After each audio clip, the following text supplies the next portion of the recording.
வணக்கம் உறவுகளே. இன்றைக்கி நம்ம பார்க்க போகிறது ஒரு சுவையான சாப்பாடு மட்டும் இல்லைங்க. நம் முன்னோர்கள் நம்மளுக்கு சொல்லி கொடுத்துட்டு போன இரும்பு சத்து நிறைந்த உளுந்தம் சாதம் தாங்க பண்ணியிருக்கிறோம்.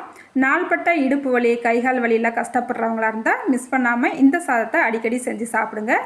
நம்ம வீட்டு குழந்தைகளுக்கு சத்தான மற்றும் பாரம்பரிய உணவாக கொடுக்கணும்னு ஆசைப்படுறவங்களா இருந்தால் மிஸ் பண்ணாமல் இந்த உளுந்தம்பருப்பு சாதத்தை நம்ம குழந்தைகளுக்கு செஞ்சு கொடுங்க. ரொம்ப ரொம்ப ஹெல்த்தியாகவும் இருப்பாங்க, குழந்தைகள் விரும்பி சாப்பிடுவாங்க. சரி வாங்க எப்படி செய்யலான்னு சட்டுன்னு வீடியோக்குள்ளே போய் பார்த்துடலாம். இப்போ ஒரு கடாய் அடுப்பில் வச்சுக்கிட்டு இதில் 1 ஸ்பூனுக்கு எண்ணெய் சேர்த்துக்கலாம். ஒரு 3 ஸ்பூனுக்கு கருப்பு உளுந்து சேர்த்துக்கலாங்க. உங்கள்கிட்ட கருப்பு உளுந்து இல்லைன்னா வெள்ளை உளுந்து கூட சேர்த்துக்கலாம். சேர்த்துட்டு நல்லா ஒரு தடவை கலந்து விட்டுக்கலாம். நல்லா உளுந்தம்பருப்பு கம கமன்னு நல்லா வறுபட்டு வரணும்.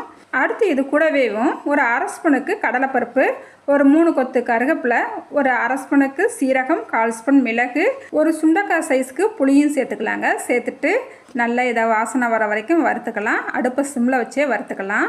அதுக்கப்புறமா இது கூடவேவும் காரத்துக்கு 4 வத்தல் சேர்த்துருக்கேங்க. நான் இன்றைக்கி காஷ்மீரின் வத்தல் சேர்த்துருக்குறேன். இப்போ ஒரு சின்ன துண்டு பெருங்காய கட்டி சேர்த்துருக்கேங்க. சேர்த்துட்டு நல்லா கலந்து விட்டுக்கலாம். இந்த நேரத்தில் நம்ம ஒரு 3 ஸ்பூனுக்கு தேங்காய் பூ சேர்த்துக்கலாங்க. சேர்த்துட்டு நல்லா ஒரு தடவை கலந்து விட்டுக்கலாம். 1 நிமிஷம் மட்டும் இதை வதக்கினா போதுங்க, ரொம்ப நேரத்துக்கு வதக்க வேண்டாம். இப்போ நம்ம 1 நிமிஷத்துக்கு நல்லா வதக்கி விட்டுக்கிட்டாச்சு. இதுக்கு தேவையான அளவு உப்பு சேர்த்துட்டு நல்லா கலந்து விட்டுட்டு அடுப்பை ஆஃப் பண்ணிவிட்டு இதை ஆற விட்டுறலாங்க. இப்போ ஈரம் இல்லாத ஒரு மிக்சி ஜார் எடுத்துகிட்டு நம்ம வறுத்து வச்சுருக்கிற பொருட்களை மிக்சி ஜாருக்கு மாற்றிக்கலாங்க. தண்ணி எதுவும் சேர்க்க வேண்டாம். நல்லா கொஞ்சம் கொரகொரப்பாக இட்லி பொடி அடிக்கிறது போல் நல்லா அடித்து எடுத்துக்கலாங்க. இப்போ நான் அடித்து எடுத்துகிட்டு வந்துட்டேங்க. இது இப்படியே இருக்கட்டுங்க. இப்போ ஒரு கடாய் அடுப்பில் வச்சுக்கலாங்க. இதில் 1 ஸ்பூனுக்கு நெய் சேர்த்துக்கலாம். சேர்த்துட்டு கொஞ்சமாக கடுகு சேர்த்துக்கலாம். 1 ஸ்பூன் உளுந்தம்பருப்பு சேர்த்துக்கலாம். 1/2 ஸ்பூனுக்கு கடலைப்பருப்பு சேர்த்துக்கலாம். சேர்த்துட்டு கடுகு நல்லா பொரிஞ்சு இந்த உளுந்தம்பருப்பும் கடலைப்பருப்பும் நல்லா செவந்து வரணும்.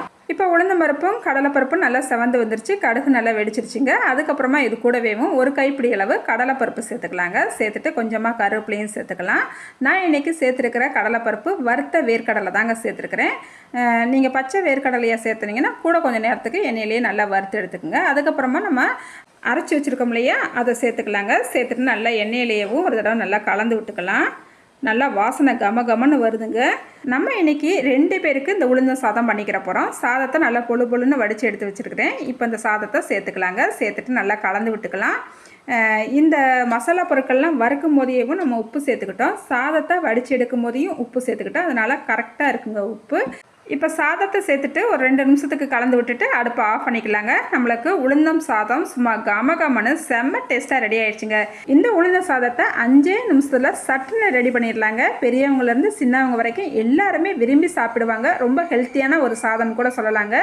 நீங்களும் இந்த வீடியோவை பார்த்துட்டு ஒரு முறை இந்த உளுந்த சாதத்தை ட்ரை பண்ணி பாருங்கள். ட்ரை பண்ணிவிட்டு எப்படி இருந்துச்சுன்னு மறக்காமல் கமெண்ட்டில் சொல்லுங்கள். இந்த வீடியோவுக்கு ஒரு லைக் பண்ணிவிடுங்க. அடுத்த ஒரு வீடியோவில் பார்க்கலாங்க. பாய்.